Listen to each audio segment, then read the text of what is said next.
if you're a high income earner, you still consider applying for FAFSA or CSS or still apply for financial aid when your kids are going to college.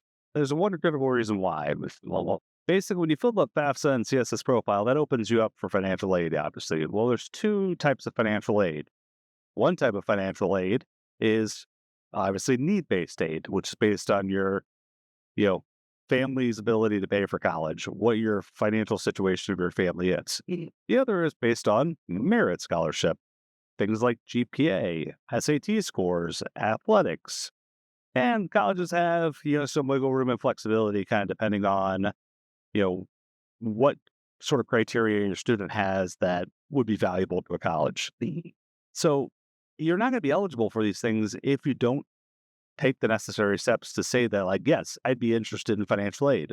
It's one of those situations that if you don't ask, you're not going to get it. So definitely ask. And if you ask, then you can't receive it. I mean, so for example, full transparency, when I was going for college, I was not the best student. At the time, I was your typical teenager that didn't really care about school, was more interested in sports and girls.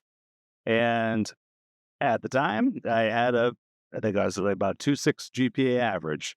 Yeah, obviously got to college and did much better than that, but had about a 2.6 GPA.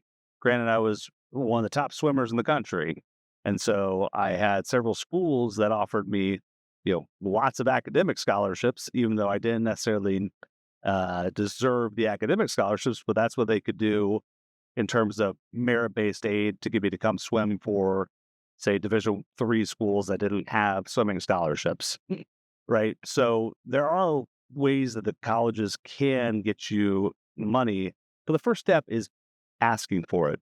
So it doesn't matter how much money you make as a family, you should always consider filling out the FAFSA and CSS profile.